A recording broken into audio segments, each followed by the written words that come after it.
जो म्हणतो आज शेतात काहीच काम नाही त्याला आहे ना आणला पाहिजे. ऍक्च्युअल मध्ये जे फ्लावर असतात त्यालाच डॅमेज करून टाकतात तर मग फ्रूट येणारच नाही भाई. शेतात गेल्यावर शेती आपल्याला काम सांगते, हे काम कर ते काम कर. लॉजिकल एक्झाम्पल देतो गाईज मी. We work in acres not in hours guys. त्याला ठोकला पाहिजे छोटा.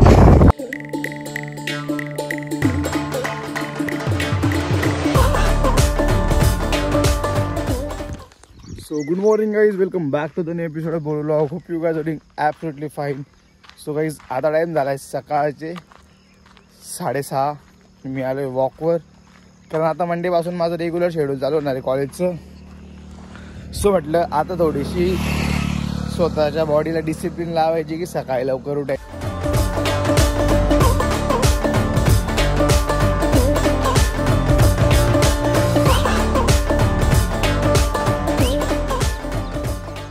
सो गाईज आता टाइम झाला आहे 7:15 आणि मी most of the walk complete करून घेतले. बट मी अर्ध्यातूनच टर्न मारला. आज मी आज पूर्ण वे नाही गेलो कारण बेकार पाय दुखता पाहिजे असा विषय.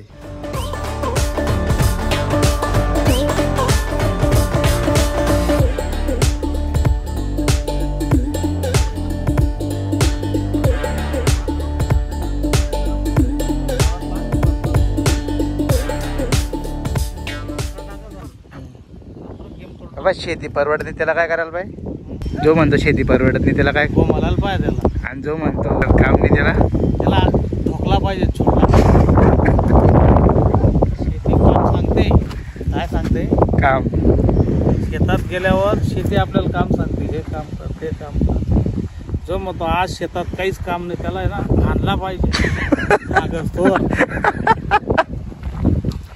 आपलं तर असं आहे डबा बांधायचे दिनभर वावर मग काम राहो नको राहो.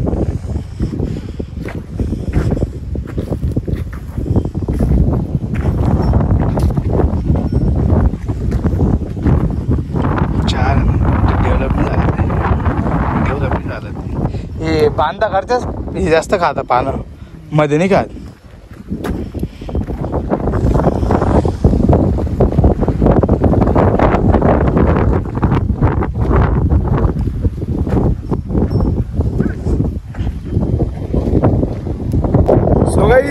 लास्ट क्लिपमध्ये तुम्ही बघितलं की मी पप्पांसोबत व्लॉग बनवत होतो.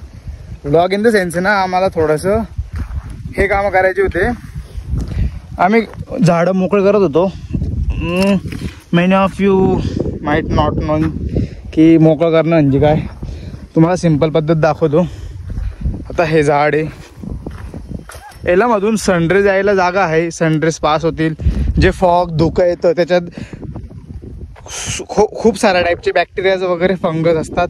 ते डायरेक्ट अटॅक करतात झाडावर जर अटकले तर आणि मग ते प्लांट डॅमेज करतात.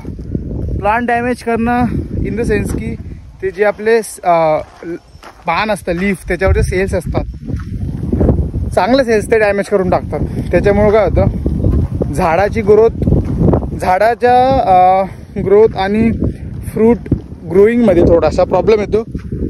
तो प्रॉब्लेम पण येतो. आणि जी फ्लावरिंग स्टेज असते फ्लावर्स असतात ज्याच्यामधून फ्रूट जनरेट होणार असतं तर ते ॲक्च्युअलमध्ये जे फ्लावर असतात त्यालाच डॅमेज करून टाकतात तर मग फ्रूट येणारच नाही भाई.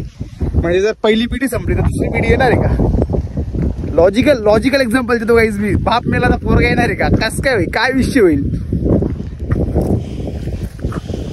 याला शूट म्हणता भाई. हे छोटे छोटे शूट असतात यांना काढायचं असतं असं असतं गाईज. याला कटर म्हणतात ॲग्रिकल्चर साठी यूज होते. आता याच्यात बघा किती शूट निघाले आहेत. जर तुम्ही 10th पास बी असाल ना भाई तरी तुम्हाला रूट आणि शूट समजेल. शूट म्हणजे जमिनीच्या वरती आणि रूट इन द सेन्स जमिनीच्या खाली जे असतात ते. मी आता बॅचलर ऑफ फार्मसीचा स्टुडंट आहे आणि मला जस्ट लास्ट 3rd सेमिस्टरमध्ये फार्मा कोग्नोचा सब्जेक्ट होता भाई. शेतकरीचा पोर आहे मला अख्खं कोग्नोस समजणार आहे ना. फक्त एवढं आहे त्याचे मेडिकल नेम्स मला पाठ नव्हते बस. बाकी काही विषय नाही.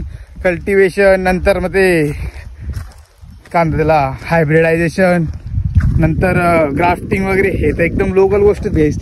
आता आम्ही स्वतः आमच्या शेतात ग्राफ्टिंग केलेली होती तुम्हाला दाखवतो मी. थांबा आणि मला टीचर ग्राफ्टिंग असं राहतं एक्झाम अख्खं माहिती मला. तुम्हाला ग्राफ्टिंगचा टेप दाखवतो मी, थांबा. ॲक्च्युअलमध्ये ग्राफ्टेड आहे हा, ग्राफ्टिंगचा टेप आहे बघा. अजून मी मध्ये बसला होता. हे सर्व ग्राफ्टिंग केलेले आहेत.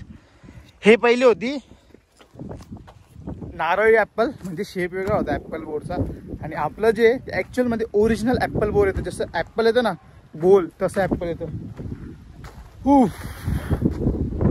इकडं आम्हाला रोटर मारायचं आज. जर माझ्या लकी ड्रॉ लागला तर मला रॅक्ट चालायला भेटेल, रोटर मारायला भेटेल, असा विषय गाईस. गाडी बिडी तर एकदम मस्त झालं. तुम्ही बघितलं असेल मागच्या बॉक्समध्ये आपण पंढरपूर रोड ट्रिप गेलो होतो. आणि यावेळेस जाऊ कुठेतरी लांब. जाऊ ना गाईस, टाईम लागतो प्रत्येक गोष्टीला. आपला व्लॉग कसा महिन्यानंतर एक व्लॉग होतो, त्याची आपली ट्रिप बी 2-3 वर्षानंतर एक ट्रिप येणार आहे. सुंदर दिसतं गाईस भाऊसार फार्म. अजून काय काय खूप खूप डेव्हलप करायचं आहे अजून.